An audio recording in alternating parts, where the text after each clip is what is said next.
In the wild, isolation is a death sentence. To survive the elements and outmatch predators, creatures naturally lock themselves into tight-knit communities. But physical proximity doesn't guarantee peace. Look inside these intricate social structures, and you'll find them to be constantly fracturing. Status is challenged, resources are guarded, and survival alliances frequently collapse into internal quarrels. Humans are wired with this exact same sociological reflex. We inherently seek out groups. But once inside them, we almost immediately begin dividing the room, orbiting around charismatic personalities and carving out competing cliques. This drive to splinter into factions is our biological baseline. Building a community that actually stays whole requires a conscious, active override of human nature itself. 2,000 years ago, this sociological default nearly destroyed one of the earliest Christian communities. The church in Greco-Roman Corinth was tearing itself apart, behaving exactly like the highly competitive, secular culture completely surrounding it. Members were fracturing into fiercely loyal echo chambers. Instead of a unified body, they formed competing fan clubs, swearing total allegiance to specific human leaders like Paul or Apollos. The fallout was severe.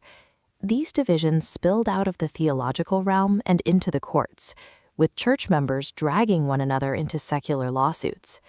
They even segregated themselves by class and status while celebrating the Lord's Supper. When a spiritual community imports the world's aggressive, status-driven metrics for leadership, the inevitable result is a fractured, dysfunctional body. Paul diagnosed this factionalism not as a minor administrative dispute, but as a symptom of spiritual infancy. To him, obsessing over human status symbols was the hallmark of an immature mind. He compared the Corinthians to literal infants, whose digestive systems could only handle milk. Their minds were entirely unequipped to process the solid food of true spiritual discernment. To grow up, they needed a new operational framework, adopting what Paul called the mind of Christ. This required stripping away their obsession with charismatic figures and placing absolute allegiance entirely on Jesus. Paul used a specific visual model, the human body. It relies on diverse, distinct pieces interlocking to achieve cohesion, but these components execute complex actions only if every part suppresses its individual impulse, submitting entirely to a single central head. True spiritual maturity has very little to do with accumulating deep theological knowledge. It is measured by a person's ability to outgrow the infantile need to elevate themselves or idolize human status.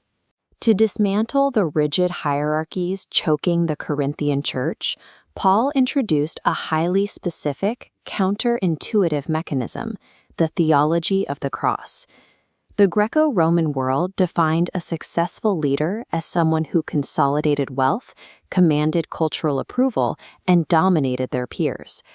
God's framework redefined those leaders as mere stewards, subordinates tasked with administrating property that belongs entirely to someone else. The distinguishing mark of a genuine Christian leader isn't applause, it is suffering. It is a strict willingness to endure self-denial, face persecution, and absorb heavy hits to protect the broader community. God uses the ultimate symbol of suffering, the cross itself, as a deliberate inversion of human power dynamics, exposing human pride as hollow foolishness and actively reversing any attempt at manipulative control. A Christ-like leader does not build a massive following to elevate their own profile. They intentionally empty themselves of status in order to elevate everyone around them.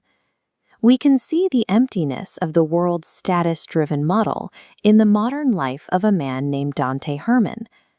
Early on, Dante aggressively pursued the secular formula for success, chasing wealth, dealing drugs, and immersing himself in the rock and roll lifestyle. He spent years operating out of the scenic Canary Islands. Yet even while surrounded by money and constant pleasure, He suffered from a hollow, persistent emptiness in his core. His relentless pursuit of status eventually buckled under its own weight. The lifestyle ruined the lives of the people around him, invited serious trouble with the police, and left him completely devoid of any real fulfillment. The pivot came when Dante recognized that the wealth he was chasing was tearing his life apart. He abandoned his drive for worldly dominance and chose instead to surrender his heart to Jesus. His trajectory serves as a modern proof of Paul's ancient warning: the aggressive, self-serving wisdom of the world always ends in a deficit. Real, lasting fulfillment only arrives when human pride is surrendered.